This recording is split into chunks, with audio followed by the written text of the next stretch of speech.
Okay. Yeah. So like, let's talk about Mori Kogoro, All right. or in this case, Richard Moore. Uh-huh. Oh, look, another character I somewhat kind of distaste, but he's not all No, that bad. and see, that's exactly how I always feel about him. Like, As I feel like I like him, and there are times where I'm like, oh yeah, and then there's just times I'm like, eh. I get that. No, I totally. Richard has that kind of like the dub. I disagree because it was done so well, and he was a comic relief. But in the which is not saying he's not in the Japanese either, but you could tell that some jokes were right exclusively for the dub that worked. But he definitely feels just like there's not that much. I don't want to say meat and potatoes to him, but like there's. I get. It's hard to explain, but I get exactly what you mean. what you call it? As I've continually like watched the sub version, I've kind of had a very like strong distaste for his character because of like how like he was profiting off the sleeping detective kind of thing. I like how he owns it now, though. He just like owns it. Yeah, pretty much as he owns it, and like I like how now people are now questioning oh, isn't it very odd how he's doing the thing. he's definitely doing the thing. But like I think the best way to describe it is I get exactly what you mean. He was the character I hated the most when I started the sub, besides Sonico, but she doesn't count because she was a rare character. But I couldn't stand necessarily his voice was part of it, but like the comic relief was gone. It's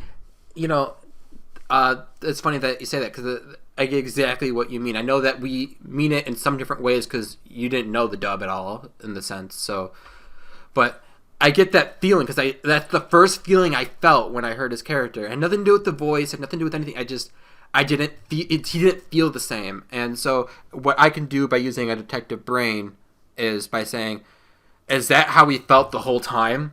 From when you were starting at episode 1, is like the only way I could picture that. And it's just, he's definitely grown on me. I definitely think there's a new voice actor. I think it was around the end of the 500s that took over Kogoro to now. And I definitely like this guy better. He definitely brings...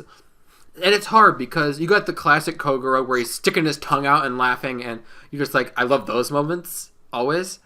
But the new Richard, I like his attitude more, and I think that might be because it reminds me a lot of the English version, although he doesn't do that tongue thing necessarily anymore, which was so iconic. Kind of like how these characters have big ass ears, which have thinned down, but it's iconic. It was the thing of its time. I will say that I only like him whenever like he actually shows that he's still a human being under the totally, yeah. And that's why I also feel like at the end, spoilers, people. I mean, it's not a spoiler, but I can guarantee you that it will happen on everything that I own. So you could say it's a spoiler, but I guarantee you at the end, he's gonna. Okay, so the best way to describe it, in movie 2, when he shot his wife, I'm not gonna spoil the rest of it or how it ends or why he shot his wife or whatever. Leave that on your own accord. And he was smoking at the bar, and then when Rand asked why did all this happen, blah, blah, blah, whatever, and McGuire practically said, your dad used to be an excellent detective. He actually, this was around the stage when he was still bumbling and everyone didn't even take him seriously, even though he was solving these cases. I feel like at the end, there had to be, and maybe that it was that trauma the whole time since then, the trauma that he faced, because he still has faced that trauma. And that's canonically still what happened even in the TV series, even though it was shown in the movie. It's canonical, brought up in the series before. But what I think could be maybe towards the end of the series, when Conan leaves, and then you think, what's going to happen to Kogoro? Is he going to, suck? And not be able to get any more cases again and then, fall under? What I think is going to happen is that trauma's going to lift. When he's going to get back with Eerie. I can guarantee you he's going to get back with Eerie at the end. And there won't be there'll be a blended family again, and what I think is going to happen is he's just gonna get better. He's gonna slip back into his old shoes. He might even join the police department again. He might not. He might not have to, because he's gotten this far with the name and everything. But I personally believe like he's gonna become a really good detective at the end of the anime, and once again be with his wife, because they hold this hilarious thing where they're not husband and wife, but they're still legally married. They never actually officially divorced, even though they're going around saying we're divorced. But like by law, they are still married. So I don't know if you know that fact, but they never actually divorced.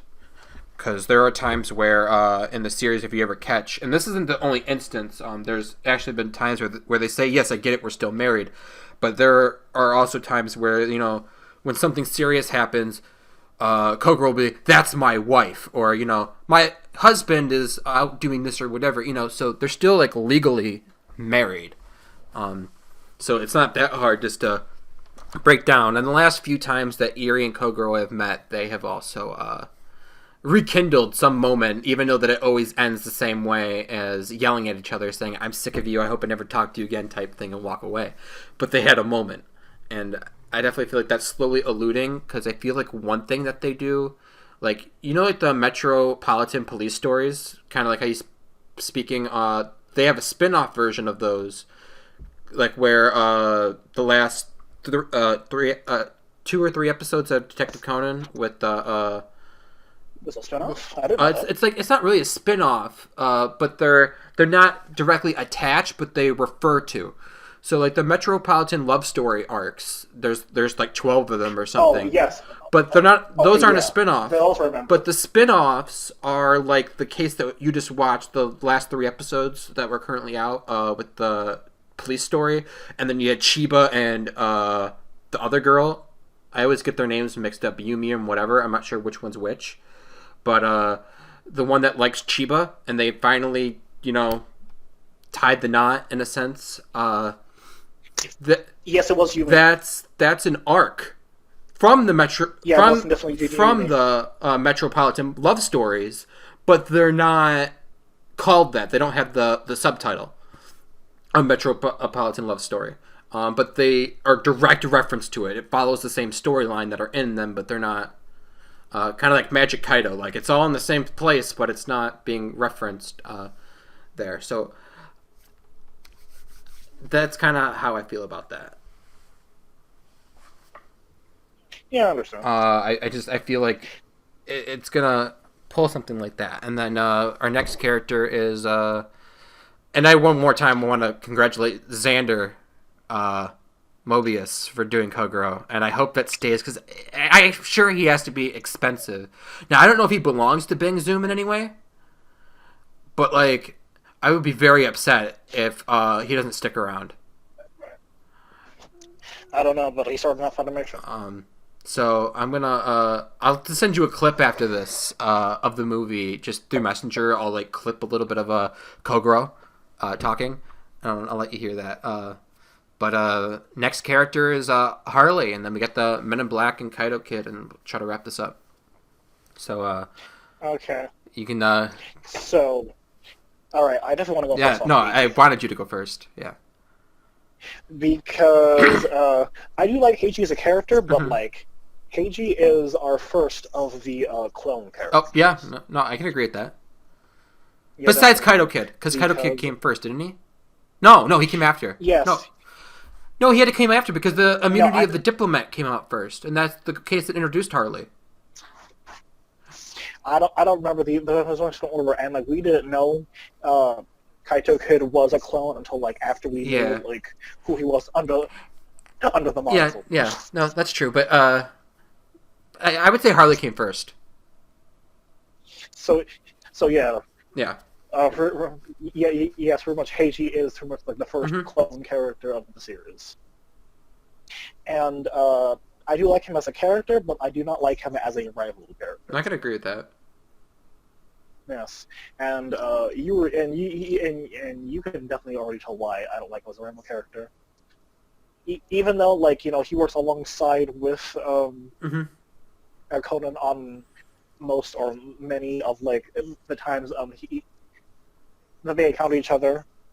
The rivalry was definitely supposed to be there on the first meeting, but like now that he knows that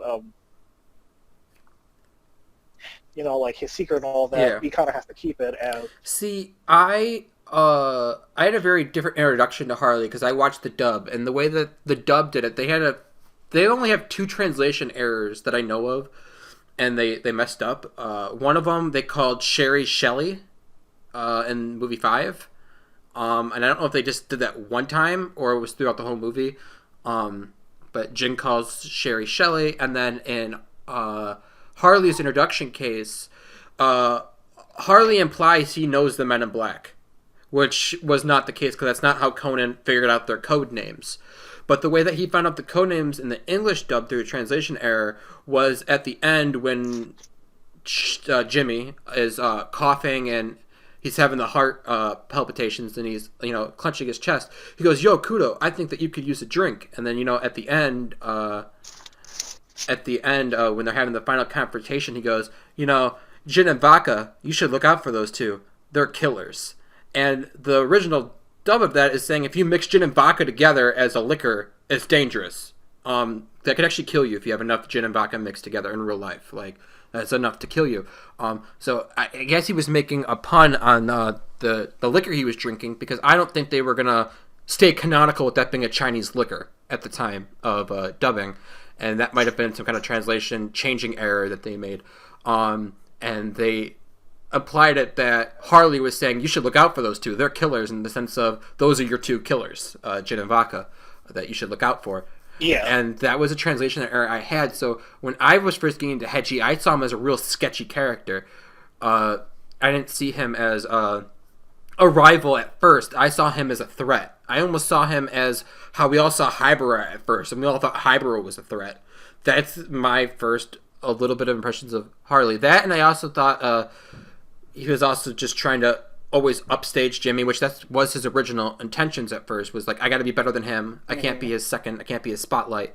And that he would, And then directly he falls into what he didn't want to do. And at that point, by saying Jin and Vodka is your killer, he's also implying, I know you're Conan Edogawa in that sense. But he didn't, even in the dub, when Harley actually found out, they played it the same way the Japanese did. That's when Harley canonically found out Conan is Jimmy. And it's just weird because, you dial back 20 episodes or so, and you're telling me that's... but he found out then. So I don't know. I do want to mention one thing that I noticed about Heiji's character is that even though he is supposed to be the clone character for Shinichi, he does things a bit differently than what Shinichi would do, and that's supposed to set them apart. Okay. But it's to where he sets the he leads to where the clone characters have to follow, because of other detectives later on who appear later on the show, also kind of follow his example of this is how I do things. But I definitely feel like and, Harley as of now, I don't know if I want to call him a clone character anymore. I definitely feel like for the beginning he was, but in some cases exclusively, the Osaka 3K murder case, he feels like his own character. He feels like, I don't know how to say, Shinichi's best friend almost, even though that's supposed to be a gossip, but you could feel the sorrow that he has for Jimmy, and he doesn't feel that much as a clone as he used to. There are some times in the modern episodes where he does feel like a clone. For example, each time Shinichi steals the a love spot that Heiji was going to use, because it's showing the near relationship. I wouldn't disagree with that, because I feel like if the roles were reversed and if it was Heiji who was the main character of the show, then he would also kind of fall into I can agree with you. Like I said, thing. And it's because of how they're handling him nowadays is where we're definitely he is the clone character. He's a detective, and he's a well-known child detective of his own prefecture. I mean, at the end of the day, he's going to be a clone character because they call him the Kudo of the West. I mean, he's practically just the Kudo of the... Is it the West? Yeah, the Kudo of the West. So, I mean, in the end, he will always be a clone character, for sure. But I feel like when they're not mirroring each other, because it could just be their best buddy-buddy relationship that makes you be like, okay, well, they're not a clone anymore because they're not rivals, because usually that's what the clone trope has. They're that, they're always going head to head, but now they're not. And the only time I ever really see in the modern day light, after like around the 300s, I feel like they started to separate in terms of being clones. But whenever I see them, like I still see them clones to this day, only in certain instances. Like whenever you have Kazuha and Heiji, Shinichi, and Ran in the same room, even sometimes when it's Conan, it's not Shinichi, but they're all in the same room, I 110% still agree they're like clone characters in those instances. But like when it's just Harley, I was definitely going to allude to that Conan because to themselves, of every time like, we've seen yeah. Heiji in a recent episode of Conan, like he's never there alone. It's always with Kazuha. Yeah, and that's really when I feel the mirror relationship, because you see the mirror relationship. You see Kazuha and Ran and Conan and Heiji. They have the exact same relationship going on. They are a little bit different, Yes. sure, because Conan shrank but they're both head into the cases and don't have time for them, and they also don't want to confess their love to them. They struggle with doing that. Yeah. So like I always feel the mere instances when they're all together, but like when it's just Conan and Heiji on their own, I just see them as like me and my best friend. Like we're just buddy. We do the same thing. We're into the but it's hard to see the cologne. Like it shines at times, but like I feel like after the 300s, as long as you're not in those unique instances, I don't see Heiji as a clone character anymore per se. And that might be because I started to like him more around that time, and maybe that's why I try not to see it through that lens. Yeah. Okay. I do want to get to. Let's do Kata first before we get to the Black Organization. Okay. Who else do we have besides that? I want to talk about Jody, because Jody's like one of my favorite characters. We can talk about Jody. I want to talk about Akai. You gotta run. I don't know how to. If you're gonna do that, you're gonna run into a lot more time than you want to have. So like, run down to these. Because Jody's gonna be short, but I don't want to talk about Akai because the only reason why, like, even though this is a spoiler for anybody, it's not really a spoiler. Spoiler for my preference. Akai Shuichi is my favorite character. Like, yes, I get it. Sherry's waifu and Shinichi's the main character, but Akai Shuichi's hands down is my favorite character in the entire franchise. And they kind of made him like the second main character. I don't know if you ever noticed that, but like he's like the second main character in the franchise now. He's on all the posters. It's usually always Conan and him on the posters. Sometimes Bourbon. It's like a triangle of main characters now. Which I'm okay with. It's just like a new modern feel. That's the only thing I really want to say about Akai. But I do want to talk about Jody because there's something I want to touch on. So we can talk to her before or after the Black Organization. That's on you. But we can talk about Kaido now if you want. The real Cologne character. I really don't feel the need to talk about Jody because like I don't remember like a lot like except for like in the art trailer she really didn't matter like, during like her debut. It's like when she's done less. So like lately she hasn't done a lot. Because like, Jody, the reason why I talk about her is one because I have a story behind it. That's one reason. And I just really like her as a character, but there's just something about it that the show because this is also trying to convince people to watch and. I can show what binging can do to you because it did me dirty. And it is something I wanted to talk about on the podcast at one point. So why not now while we're talking about random characters? So we can talk about Kaido, and maybe we can end on Jody. You're supposed to be the main characters. Yeah, but... You're supposed to be the main characters. Oh, I know. Well, I wouldn't necessarily call Kaido a main character. He's never appeared in any Black Organization episode except for one. And Gosho said that will never happen again. He's a reoccurring character, and like they do heavily promote like his character and all like in mostly all of the openings. So definitely. And Jody's in them too. They show the FBI and the police officers. I wholeheartedly disagree. But let's talk about Kaido and we'll get. She would be. She would be if like she would also be like in the majority as like. But see, they've been in the same amount of episodes. If you Google it right now, I guarantee you they have roughly like maybe like 10 to 15 shy of each other. Because Jody had that whole 15 arc, and then she had an arc before that, and those were like that led into that arc, and then she was really big in the beginning with her and Vermouth. So I don't know. I wholeheartedly disagree. They probably have really close in episode count. And she actually deals with the Men in Black. Kaido doesn't. Kaido had one instance with the Men in Black, and he said, "I did that." He couldn't find another way to get Vermouth and everything off their back without using Kaido Kid. And that's why he said Kaido Kid will never appear in another Black Organization episode ever again. That was a one-time thing, and he made that very clear. And I know that he's lied to us sometimes. But I wholeheartedly believe him when he said that because it made sense. Like, there was no other way to do that trick without using... I mean, they could have used Yukiko to be the Hybrid thing, but I don't want to get into that because that's spoilers. But they wouldn't have worked because then Yukiko couldn't do her role as Yukiko in that instance. So, because those are the only three characters in the show that can do disguising. So... I would disagree. I would say Jodie is more of a... I wouldn't say more of a main character, but she is definitely more important to the story than Kaido Kid is. The story, yes, but like I see Kaito as no, and I can agree with that. Character. And I can agree with that. But I mean, like he may not have like any plot relevance, but like he's definitely important. It's not like to like Conan as a character. But you can go ahead and say what you want to talk about with Kaido Kid. Okay, Kaito Kid. He's definitely like. I'm not in a love or hate relationship with him, but I definitely do love his rival aspect of Conan as a whole. Mm-hmm.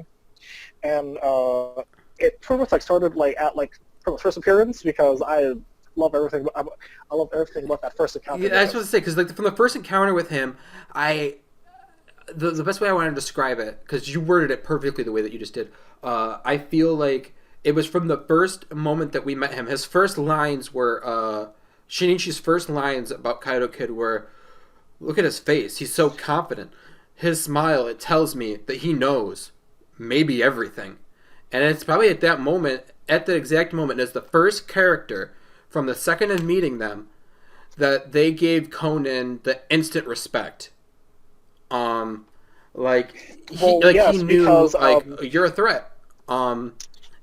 You know, like well, yes, definitely because like when you challenge the police and like a little kid shows up before the police was like and it's not even just that. Okay. I was gonna bring that up too, but it's like not even just that. It's just like not only did you find my correct my letter, you also shot off a bottle rocket to alert the police and then try to act dumb about it, and it's just like. And then just like the way that he takes the radio and then just calls everyone to the roof. And then, and just pulls out that amazing trick. And it's just like, from that moment, they have had an instant rivalry. I would say that's stronger than Harley and Shinichi. And that's the one thing I like about Kid. And they have that one unique aspect, kind of like they showed at the end of movie 19, where there's just this instant field of mutual respect where you're just like, you belong in jail, but I respect you too much, and if I don't catch you with my own hands, no one deserves to. Because like at the end of movie 19, Inspector Charlie, lets him go. And, when he turns around to say one more thing to him, Kid's just gone. It's kind of like that same thing. It's just like, if I don't catch you, I'll let you go this time because you did this. And he did that and multiple times. And that's why, back to that episode with that one Men in Black episode that he was in, and, Conan's like, you're now out of my debt.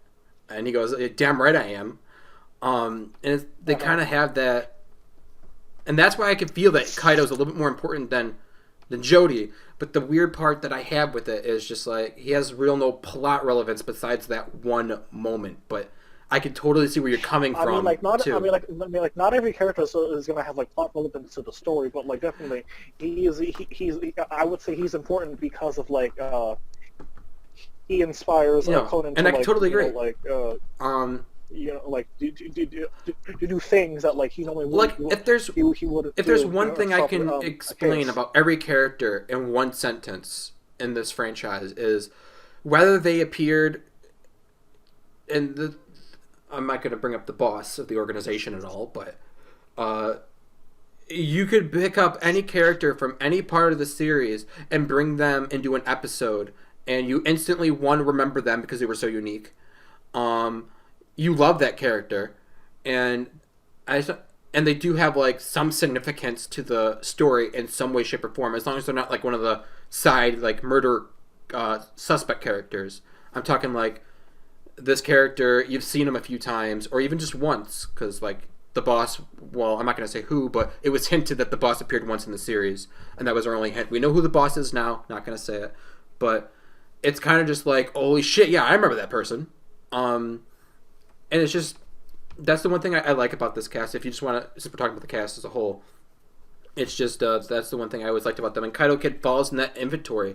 Besides that one plot point that he actually has, it falls in that same retrospect. Just like, I know that character, I love that character, and he's frequent. And they're unique. And I feel like that's kind of how I feel about Kaito Kid in terms of saying that he is more important to the series than, let's say, a character like Jody or anybody else. But right now, the only reason why I can say Jody is a main character is because, and Ghost Show's confirmed this, we have 3 main characters right now in the show. And you can count Rachel if you want, but it's Bourbon, Akai, and Conan. And at that point, Akai is directly tied to Jody. But I think the reason why I wanted to bring up Jody is because I have a perfect way to end the segment by telling like more a personal story. But is there any final touches you want to put on Kaito Kid before moving to the Black Organization? Besides, yes, I do. I do want to say how I do like how they're handling they handled him like in the show, mm-hmm. but like in the movies, it's a whole different thing. With the movies, because, like, I know why they do it, and with the movies, progressively, like in the anime, how he quickly mm-hmm. learns like who he is. But in the movies, and, he just like, knows. Like he knows, like in the movies, he knows, but like how he uses like what he knows is like to use his advantage. Yeah. You know, because like I've noticed that, like because I think what's called like in the last movie, because since he already knows like who he is, he can easily disguise himself as Shininji and like, hey, I need to use you so I can get to like go to a different country in order to get me a thing that I want. I feel in the show he knows now. I could be wrong, but no, he does. He does. I'm pretty sure he knows. But early on, like like movie 8, like when he knew and he dresses up as him, whatever. At that point in time, he did. There was no indication that he knew in the series, at all. There was like a few like probably the second or third time. But he was encountered in the show. Yeah, but I mean, for all you know, he could. The hints were obviously there. Yeah. But I mean, there is a possible chance that maybe on the first encounter he knew. I mean, like you never know, but like the way that when you imply that the first line that he has is, from that smile I could tell that he knows maybe everything. It might legitimately be like you're the only smart detective I could think of that could have done this. Who else is this smart that's even more smarter than the police? There's only one person in the entire franchise that's smarter than the police. It's who the police turn to. What you call it? I don't remember the episode where, but like there was Kaito Kid definitely had a encounter with Conan before he turned into this to a 6-year-old child. That's actually he wasn't directly shown on screen. I'm not going to go into that because there's a huge modern spoiler with that, so I'm not even going to touch that episode at all. I'm gonna stay away from that as far as away because I am not getting blamed for anything. And I think I think that was like in his own sub-series. No. That is, it did appear, I believe, in the sub-series in a short clip as like a re-reference. Actually, it did, for fact, it did. But the original episode that's tied to, it's in the 200s. That's all I'm going to say. Spoiler territory for modern episodes. I'm not gonna get into that. Let's just say, I'm gonna move on. I might have to even cut that out. That's how spoiler content. I don't know how caught up. I mean, like memory-wise, how caught up you are with everything, but I'm not with everything. So like I'm pretty much everything. I'll tell you afterwards. I do want to geek out at like one specific scene. Okay. have, and like, and I can't remember which movie they have, but like, it's that same chase scene where like they're on the rooftop and they meet face to face once again, and they have the upper hand against each other, and like Conan falls off the building, and Kaito goes to go save him because like he can't have the one person he or she considers fun die on him, Okay. and we're like, oh, it's fake out. We're like I have a hang glider, and no, not a hang glider. He has a parachute, and he was ready for this. And like, they have a chase scene that goes from the rooftop of that building onto a moving train and everything. Yeah, no, and they do a lot of that in the movie, like in the Lost Ship in the Sky or whatever. When they're in the helicopter and he's dressed up as Shinichi and Conan, is like sitting like either on his lap or next to him. I really don't remember. And they both stick their hand out the window to check the wind, and then they both just dive down and they're just like Kudo, and then he changes into Kaido Kid, and then Sato and Takachi both thought that Kaido Kid was Shinichi. They have like a lot of scenes like that where he's just like, no, we're out, and yeah, well, he does it often now, to the point where they're going to ask questions because like he's the only reoccurring person who keeps transforming into Shinichi. So I just and one weird thing, we want to bring all this up. I know that the movies aren't fully canonical. Sometimes they have canonical aspects, or they bring up something from the canon, but necessarily don't reflect new things on the canon. But like movie 23, they usually have like episodes to where like it leads up to the movie. Yeah, like the Bourbon, the way they are kind of like 813, like 813 alluded to movie 20 when Jin was it was Vermouth talking to Bourbon about Jin or something, and then he goes and he has that weird flashback, and that is what moves into movie 20. And I remember that's hype. But in movie 23, Conan is a new character. He has like a bit of a tan, but that's his only difference, and he goes by the name Arthur, which I'm just like, well, at that frickin' rate, can't you just can't Rand piece together like you look just like him, your name's Arthur, and the other one's named Conan, and Conan's based off his name, and she knows it's based off of, because Conan told her that it's based off Sir Arthur Conan Doyle, that you would piece two and two together. But now it's not even just that, she knew at that one time that Shinichi was Kaido Kid. Because she, at the end of the movie, they're at the airport, she's holding him tight, and she called the police. And the police ambushed them at the airport. Yeah, I remember that. So I don't know. Kaido Kid's just I don't know. It's a hot mess when you try to push canonical reasons. He's definitely the second smartest person in the show. No, and I can agree with that. I would say he's even smarter than Shinichi in some sense, because Conan has to think about these riddles, let alone be the one to come up with them. And sometimes Kaido will find out these clues before him, especially when he's Shinichi and he figures something out. It's before Conan does, and stuff like that. And sometimes he's taunting Conan with the information that he already has. Like, I already figured it out type thing. In his mind. And he goes, "Come on, detective. It's your turn to figure it out." I'm in maybe a small minority, and maybe sometimes it's selective when I feel this way, but I probably feel that Kaido is smarter than Shinichi. Maybe not always in the detective way, like in terms of murder and how to solve a murder case, but I feel just overall on the intelligence scale, part of me maybe feels that Kaido is smarter than Shinichi. And I don't know if you could agree with that or not. Yeah. That's how I feel. Definitely. Anything else you got on Kaido Kid?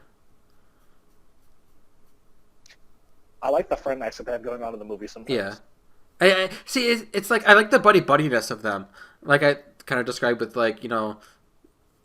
there's just that always that mutual feeling of respect, but at the same time, it's just like, they both think that they're better than each other. Well, yeah. That's the whole thing for a rivalry. I personally like the duo. And I would like to see Shinichi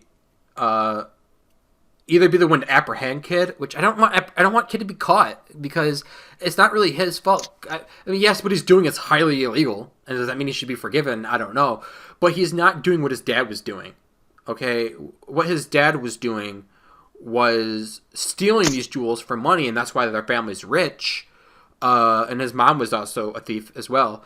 But what he's doing is he's trying to get answers on these men in black who killed their father, which they're probably part of different men in black, because the main guy at that organization, his name is Snake. Now, it doesn't mean that there can't be an Agent Snake in our black organization, but, you know. I mean, what you call it? They both refer to Pandora's box, though.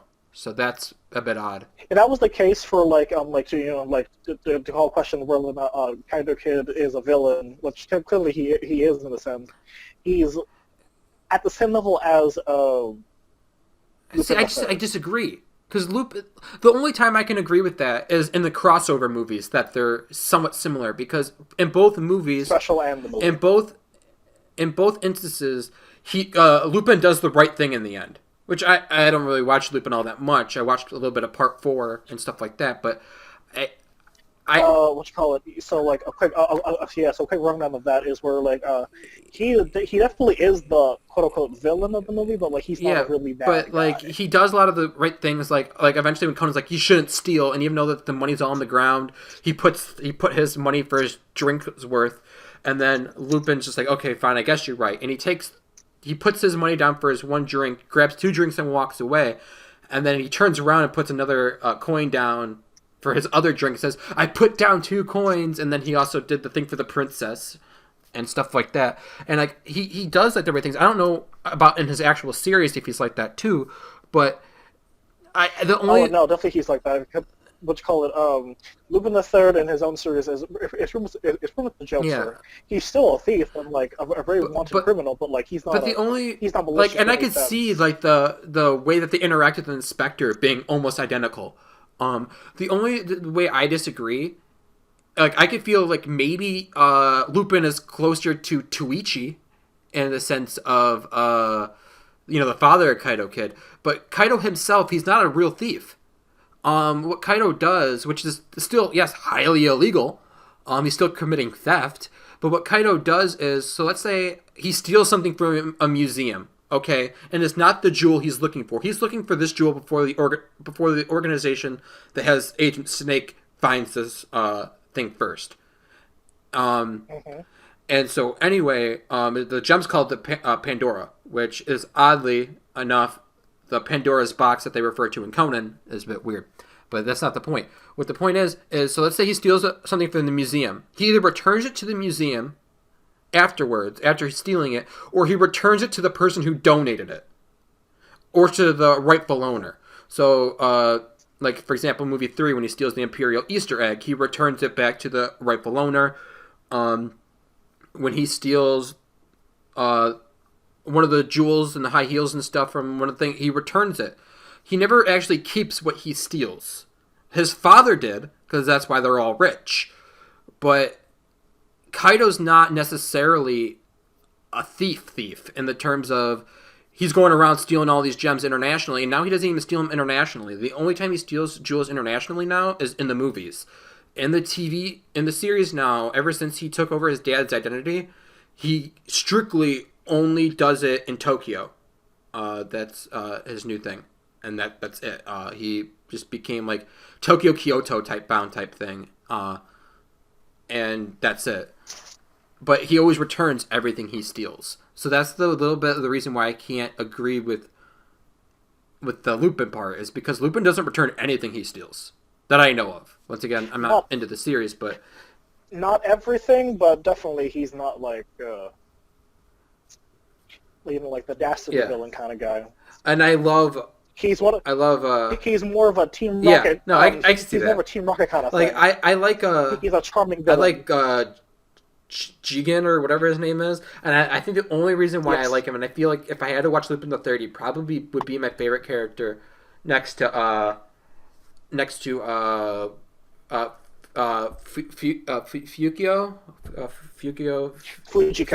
Yeah, that's it. The only reason why I remember her name last name being Fujimane is because Jimmy's mom, she's based off her. They're both based off.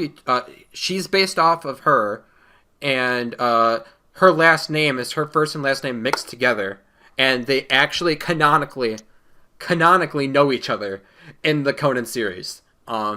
I forgot which episode. It was in the early episodes it was around the time when we learned Yukiko's last name. If you don't count the Conan is kidnapped case, if you don't count that case, it was like the other time that we've heard it since then was around the time when they canonically stated that, and I just thought that was really kind of cool to that they know each other.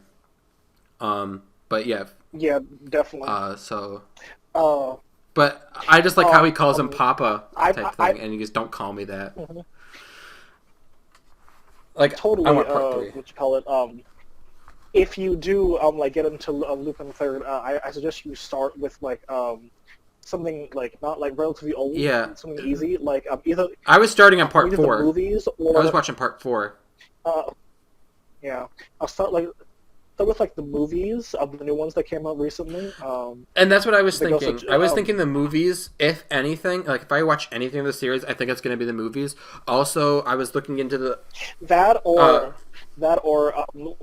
watch the woman called Fujiko Mina. Yeah, I was about to say it's like a reboot of like how like Lupin and the gang first met each other. Because I was, but like all ties to like Fujiko. While doing this Case Closed research for the new dub, I ran into a thing called Fujiko's Lie, and I was really interested in that. So I didn't watch it or get it or anything, but I was interested in that. So I definitely do think I do have a place in the Lupin franchise to branch off, and I probably will when this show ends. While following the dub, if the dub continues. Because I'll totally follow the dub. The dub, yeah. The dub is actually pretty good. The dub is I was referring to the dub of Conan, but I think the dub is done by the same people. I could be wrong. I know they're being distributed by the same people, but I don't know. Probably, Bang Zoom is who's doing Conan right now. I don't know if that's the same people who are doing Lupin. Okay, so definitely try and find a way to watch part 2 of Lupin the Third because everybody loves part 2 is right now being sold by Discotheque, I believe. But that's the first one they picked up. I believe as part 2. I don't believe they did part 1. I could be wrong. Yes. I believe they picked up on part 2. They didn't. I don't think they did part 1 or part 3. Where part 3 is very diverse in like the Lupin series. But I am tempted to get into it. I know, especially if I do I like the only reason why I could stand the sub version, if I do want to do the sub version with going into Lupin, this is way off topic now, but is if I could probably watch it sub because I'm so used to watching those 2 Case Closed movies with a crossover where it just seems natural, and I'm so used to the way that he sounds. So I don't know how I go about that, but I definitely want to finish part 4 because I did start that. And like I said, Fujiko's Lie sounds good, and the movies, just being like Case Closed, I could totally just handle just watching the movies, you know. I do hope we get a part 3. I don't think so, and I think a real lost opportunity was at the end of part 2. It's not a spoiler because it's post-credit scene and it's a joke. Kaido Kid steals a jewel before Lupin gets to it. And then at the end, they're chasing him because they believe that Lupin stole the jewel. And then Lupin says, "I'll never forget this." And then it says Lupin the Third versus Kaido Kid movie 2020. I was just like, I would actually want that. Like, well, it is 2020. Let's have it. Right though. I'll give you the 2021 because of the circumstances, but that's a movie I want. And I think it would have been really hilarious if they said it as a joke, but then actually released it in 2020. But back onto Conan, I believe we got the Black Organization now, and then the last one. Then we'll wrap up here. Not much to say besides Jin and Vodka classic. We got Vermouth. I feel like the more thing is, I feel that's more important in the Black Organization now than what it ever was. Is of course you have Jin, but I don't see Jin the same way I saw Jin back up until maybe the mid 400s. I see him as just a goon now, which I understand he's probably the 4th highest ranking member of the organization. It's kind of sad that some of his status is only reserved for cameo appearances. Yeah, just look at he's elite because he's in the majority of all the openings. And yet he's done Jin the least. Jin is at the highest ranking 4 in the organization. He could be lower, but at the most he's ranking at number 4 because Number 2 is rum, and number 3 is vermouth. So anybody under 3, you got 4, 5. So at the most, you got number 4 being gin at the most, and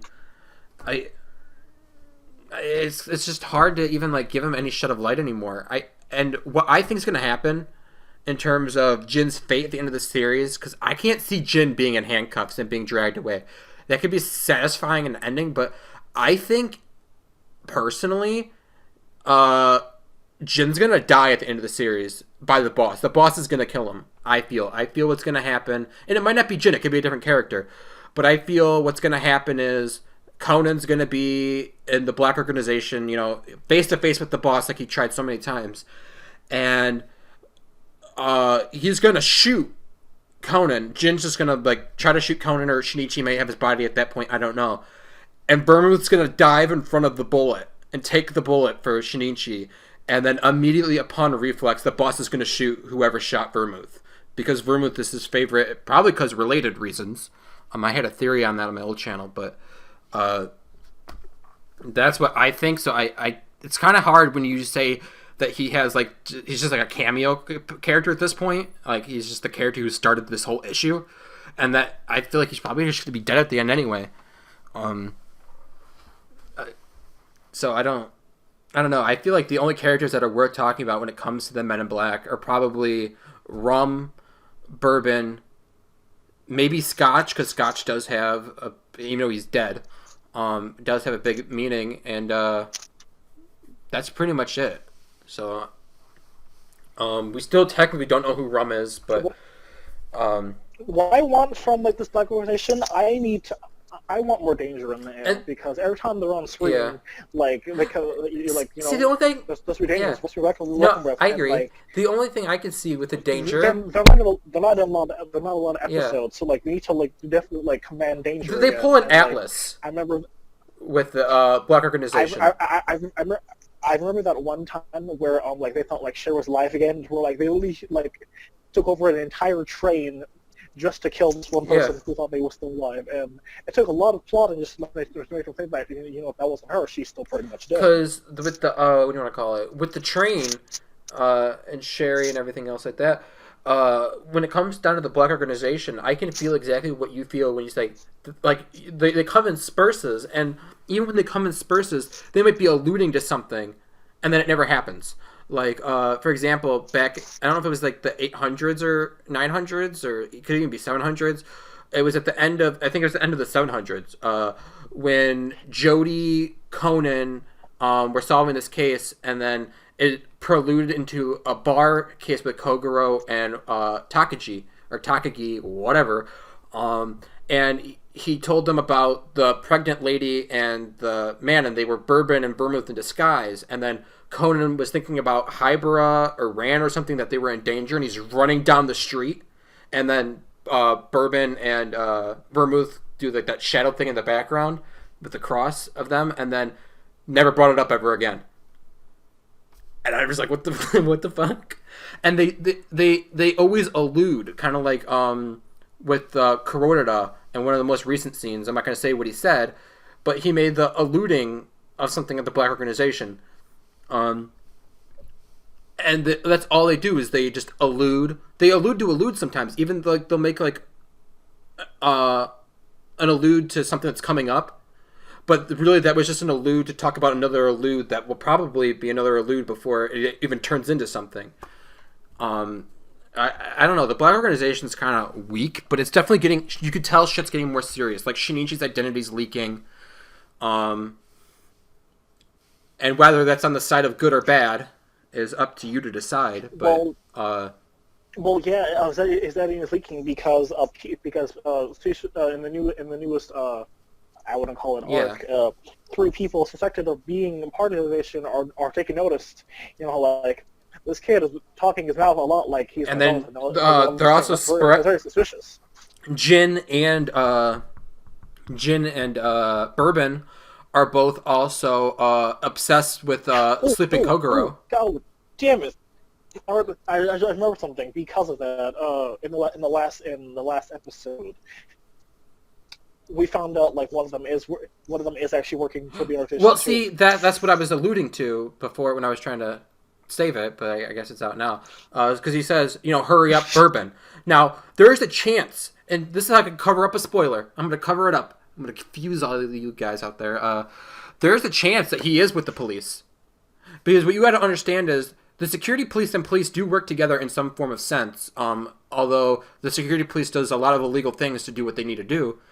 But there's a chance that he's working with the police and the security police, and he actually isn't with the organization, but he's saying, Bourbon, because he knows that's his code name. So there's a chance that he's not part of the organization anyway. I'm only saying it that way to hopefully cover up a spoiler, but he did say that in the last episode. I know, totally doubt it. But he's so suspicious because he's got the scarred eye, and he's one of the 3 rum suspects, which does not help his case. Yeah. So, it's hard. I want to say he's rum, but at the same time, I feel like it's too soon to actually know who Rum is. You even know that we know who the boss is? I don't think we're gonna have another Jodie situation on our hands where we think that she. No, I totally agree that this is the last character we have for Bourbon when they had Sierra Masumi, Okiya Subaru-san, and what's his name? Sierra, Okiya Subaru, and Omuro. Those were the 3 Bourbon suspects at the time, and then we got Bourbon being confirmed to being Omuro, and then you have this one where it has these 3 people, and one of their names is actually Rummy, which that's the first person I'm going to gravitate towards being Rum, but I definitely think this is the last this is the last triangle of guessing an organization name, mainly because this is member 2. There's no point of giving us another member if there's somebody this high, but I don't think it's over. I don't think that fully confirms. Now, I could be wrong, but he is really high on my list. He's number 2 for sure. I don't think the guy with the buck teeth is that suspicious. He looks like a rabbit almost. I will say the teacher will definitely give me some suspicious vibes. She gives me the initial vibes of back in the time of, and this is why I think Jodie's also important. It's back in that Jodie Vermouth stage where you didn't know which one was which, because sometimes Vermouth would be Jodie and stuff like that, and it was always confusing, and you wouldn't you sometimes think, are they both the same person? It was always confusing. And she has that kind of aspect where I feel like I don't trust you like I didn't trust Jodie, but at the same time, I like you as a character. Because I liked Vermouth at the time when she was like Jodie and stuff, it was always exciting. But now I just hate Vermouth, but that's just because she's always trying to kill Sherry. That's a more personal vendetta. I just find Vermouth a bitch for that reason. I hate her guts in that sense. And Vermouth's another interesting character to talk about, but I don't know. I necessarily don't think it's over. There could be another twist, because what you got to understand is Gosha will throw a twist at you. You could have made it seem like he was confirming something, and then at the same time, completely shoot you out of left field. I would say he's probably the most likely suspect now, but then why the hell is she so suspicious? And I believe she made an organization nod somewhere too at one point. So I mean, and not saying she has to be Rum, but I feel like she's involved in some way. At some level. Whether she's an FBI agent, a CIA agent, Because you gotta understand, Jodie was a teacher at one point too. So, I don't know. But I definitely don't think she's just a normal character trying to look suspicious to throw us off. I think she has something to do with something that is at a high critical point, because she keeps coming back in the manga as of recently, I think, too. So they're not, if they already confirmed it, they're not gonna keep doing that, because they confirmed the Karuta thing with Bourbon a long time ago in the manga. The manga is always 4 to 6 months ahead of us, so I don't necessarily agree with that yet. I do put it as a possibility though. Because I'm not gonna lie, I was actually binging. That was one of the times I stopped for a few months, and I watched. I think it was like 14 episodes, and there was nothing within those 14 episodes that was canon at all. And that was the post-credit scene of the last episode. And I got up, I held my head, and I stand up in front of the TV in shock when he was like, bourbon, because at that moment, that's the first thing that triggered in my head. Like, he's with the organization, is he rum? That was my first immediate reflex. So I could totally see you feeling that way, and I could totally agree with you. But at the same point, I don't know if it's truly over with confirming. For me, definitely, I thought like he was part of the organization because of how he responded back to him. Because how he responded is what even the guy with the rabbit teeth, which I don't think I think he is the most normal person. I'm putting him out. I don't even think he's part of it. But the way that they can make you believe something that he's so good at with these arcs, the reason why I could throw it off, all three of them had a very interesting reaction to Kudo Shinichi in the newspaper. And with the email and stuff like that. And I have a hard time ruling out Rummy for anything. And she had the most suspicious reaction out of them all. She had the lens glare, and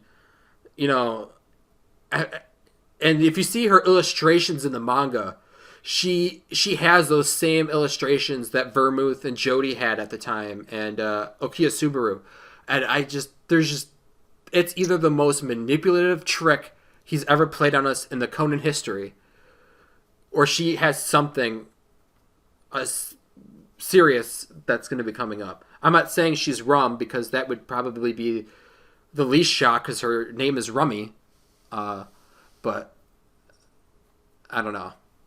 But anything else you want to touch on about the Black Organization, on what you think or like or what you don't like? They just need more episodes. No, and I feel like they're going to start getting it. I wonder, because they haven't. This is one of the longest seasons we've had.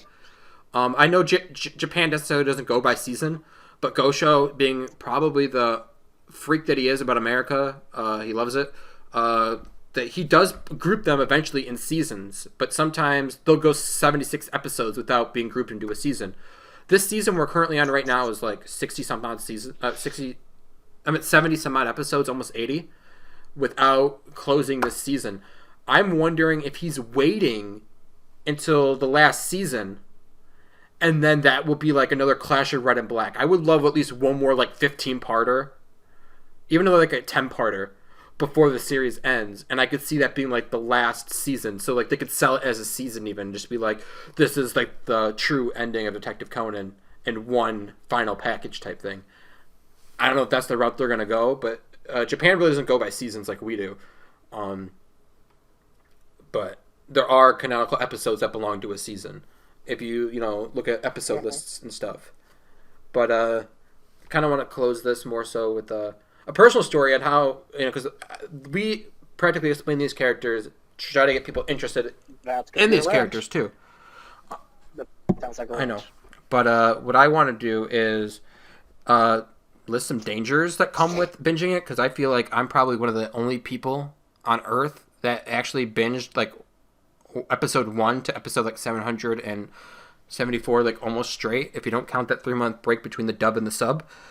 Is if you start with the English even, or you're not used to Japanese or anything like that, and I feel even when I kind of hardly think that like anyone would actually binge watch a show like that. Not even binging it, like when you binge it in handfuls, like you maybe watch 25 episodes or something at once.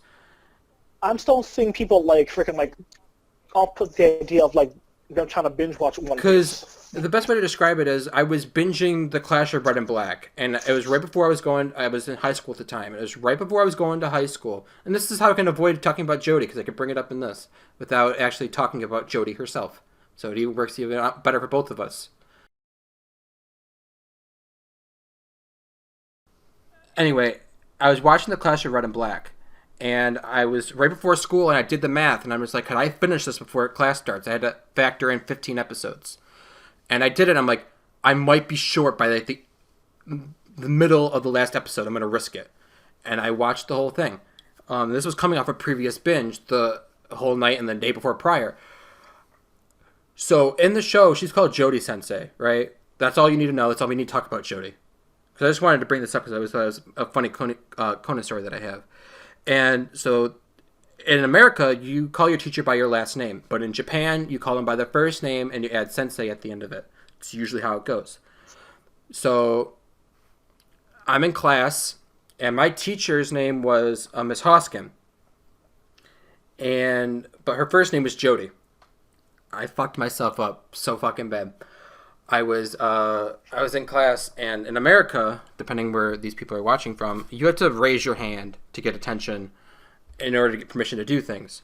And so I raised my hand, and I'm like, Jody Sensei, can I go to the bathroom? She turned to me, and the first thing she said is that, well, yes, you can go, but she goes, one, I would not consider myself a sensei, and it's Miss Hoskin to you, and I will see you after class.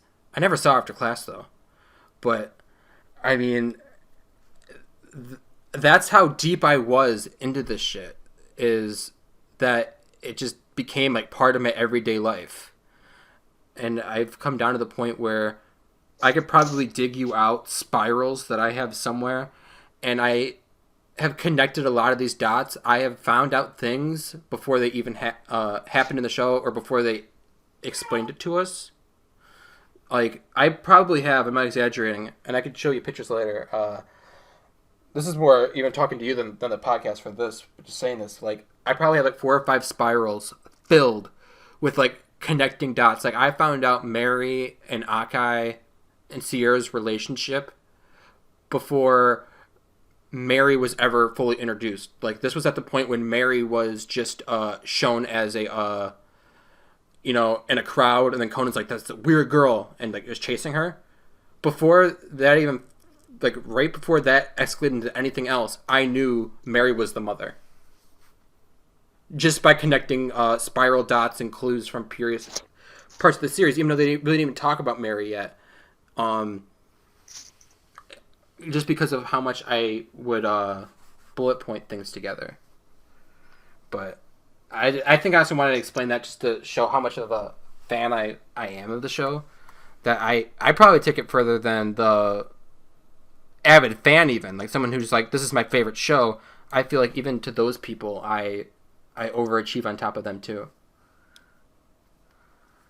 I'm pretty sure it was evident where, like, you stated all the facts about the dub, which I didn't even know of even existed. I don't want to say I do my research, because sometimes I hear from somebody else and then I do my research and then I find it. But a lot of the stuff about the new dub and what correlated to make this new dub, I found by researching this dub and doing my research. And supposedly, I just heard this last night, and I don't know if I necessarily believe it or not, but this was coming from the other people who support Case Closed. What my understanding was is Funimation didn't have any more episodes to air, and that's why they didn't buy more episodes, and that's why we didn't get any more.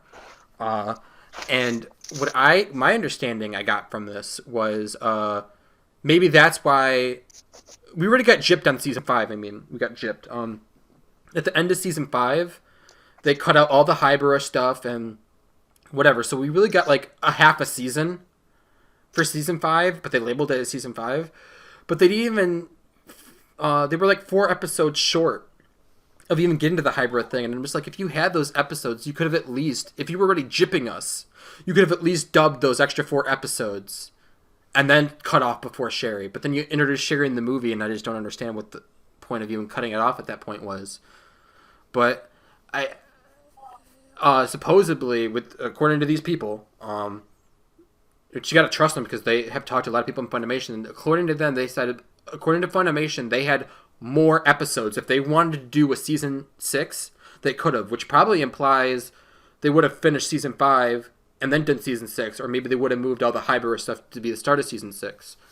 But it was all a marketing issue that the show had, and I can tell you why the show failed. The show failed because Adult Swim agreed to air 52 episodes of the show. And when they aired the first 52 episodes of the show, one day you'd have episode 2 airing, and then next week it'd be episode 52 airing. and it was never in a consistent order. Not that the show needs to be played in order, as long as you're not hitting massive plot points. You can air any case in any order and it doesn't hurt, but it hurts in the sense of you're trying to air it on TV. And then Funimation, they were showing the show on some other, I don't know how they were doing it, but they were showing like episode 53. And they were still doing it out of order too, but episode 53, they didn't, Adult Swim didn't even have that. And it was very poorly done, and then they were releasing random episodes on discs. So that's why the DVDs were such a fail, because you're not even releasing consistent stuff. There'd be like 3 random cases on a disc. And then eventually they did the box sets. They did season 1, 2, 3, 4, 5 box sets with all the seasons on them, and those sold really well to get their money back. But they could have totally done a season 6 and made money off of it if they marketed it correctly. Like they sold well, and they said the movies sold extremely well, and they were even tempted to do more movies. But the guy is such high in pride that it's hard for him to admit that they failed, and it's better to drop it all together than admit that he did a bad job marketing it. And TMS Entertainment does no better. Like, they did not market the new dub in any way, and they're not marketing the new dub that comes out in July at all. Besides like a Twitter post. So, I mean, a lot of it's on Funimation and a lot of it's on TMS Entertainment. But for anybody who just cares about the dub, even if you watch it subbed, it's nice background noise. Like, I watched Movie 22 like 3 times, and I watched it the other day while cooking dinner, just because it was something to listen to. So that's why I really want to support the series. And I didn't catch the whole collaborator plot thing towards the end until I watched it dubbed. So sometimes you don't even catch things because you're too busy reading and trying to watch the emotions and everything. So I want to leave it back with saying, support the dub. Just buy the DVD. That's what I'm doing. That's what a lot of people are doing. But that's pretty much it in terms of why that flopped. Yeah, I understand. All right, now.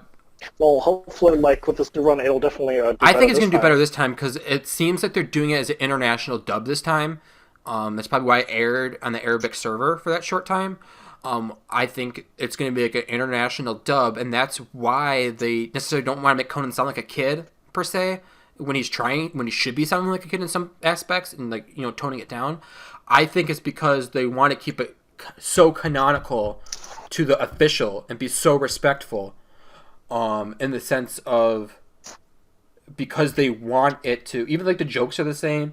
It's almost word for word translation. Which sometimes, yes, you have to change a little bit to match the mouth flaps or to make it make sense in English. But like 99% of the time, they are trying to keep it like completely faithful. And I think it's because they're going for an international dub. And I think this is all testing waters. And so I don't think it's necessarily going anywhere as long as this DVD sells well. I think it all comes down to how well this DVD sells. Because even if the rest of the series doesn't sell as well as this first DVD sells, I could see them still going because it's still making money. Especially if Conan's ending, they're going to want to make more money off a new market. But what I think is, no matter what, on how it continues, as long as it sells good and makes high profit, as long as this first DVD, this is what matters the most out of it all. Like, it matters that the whole thing sells, yes, but this first DVD is what matters. Because this DVD is what's going to tell them, do we continue, do we not? Because if this does well, they might license all 24 movies. And then, well, since you licensed them, you might as well make them to make your money back, at least. So, even though Funimation's paying them to do this, Discotek still has to, which is their main distribution company for this stuff, they will have to go out and license those movies in order to sell them. So, you still have to necessarily a license out for these movies. And I personally feel like this is what's going to do it, because they might say, oh, this did so well, let's do episodes now. And once you start episodes, it's kind of hard to stop as long as it's still making money. Funimation, they would have kept going if it wasn't a pride thing, because they were making money. But it was a whole pride thing with he was a high, proud Japanese man. So, and if it was marketed better too, we probably would be in like the 400s, 500s right now in dubbed, without a doubt. But that's what it comes down to. So it all comes down to supporting this, and that's mainly also why I made this this podcast, is to help push Case Closed in the States, which is doing pretty well right now. Like, it's got that rare Netflix 5-star rating and a 4.9 out of 5 on Crunchyroll. Well, we'll definitely see in the future when that comes out in July. And they're definitely seeing... Yes, July. Yeah, July 28th. July 28th. And I think Crunchyroll... I don't know how to say this. And I did do a few... I did 4 anime cons in my life. And I was going to go this year, but I didn't really have the money for it. But it's canceled anyway because of everything going on in the world. But I do cosplay as Kaido Kid, and at first when mine's like really good, like high quality, and I'm not exaggerating, I can get like a friend to vouch on this. I had like 350 people just at one con, going, of course, 3 days, so you get new people coming in and out. There's 350 people asked me, can they take a picture with me? And I was just like, I didn't think Conan was that big. And granted, yes, he has his own series, and some people have only seen that series and doesn't know what Detective Conan even is. But it goes to go show me how much more popular it has re-gotten in the West. And I think it proves that this has always been an international hit series. It's never not been an international hit series. It's just, we've been asking for it, you're not giving it to us, and you did it in a very awful marketing way. And I feel if this show came out, and a lot of people also feel this way, if this show came out a few years earlier in America, maybe like 2001, 2002, it may have done a lot better, because Adult Swim also changed in the terms of trying to move on from high schoolers to college people at that transition time. And the way that they handled it, the first 52 episodes of the dub are different than the rest of the episodes, because it was censored in more ways for Adult Swim than it was censored for Funimation. And you could tell, like, it gets more edgier the further you go on in the show. So I totally, whether this being more faithful, and it's not using the Americanized names. We can only hope. So, but if you ever want to come around for any other topics that we have, more than welcome. Sure, definitely. Invite me to whatever. And then I definitely think, like I said, for the future coming up, I will eventually want to do some like review episodes of some of the newer stuff that, for speculation reasons and stuff like that, and seeming on how you talked about these characters, maybe sounds like something that you'd really be into in terms of speculating and stuff. And reviewing. No, definitely, so, yeah. I definitely think probably around maybe after the next arc. I think when I'm going to start doing this, telling the podcast more than you for this, is probably around when we get the anime adaptation of the Mary case that involves the London trip. And then we'll probably go back, and what I'm going to do is, whether you'll be part of this one or not, I want to at least do a review of the only past review I'm going to do of a past episode is I want to review the London case, and then immediately after, maybe even part of the same video, I want to review the London case that connects to that, to try to see where the series could go, because I feel that's where the real storyline of his finalized storyline that he finally came up with is really going to hanker from this moment. So, with that, I'll leave you at the end of this podcast, and I will see you all in the next video, and I'll play the outro. Bye, viewers. See you again next time. This is your one-stop shop. Subscribe, and remember, with a keen eye for details, one truth will always prevail.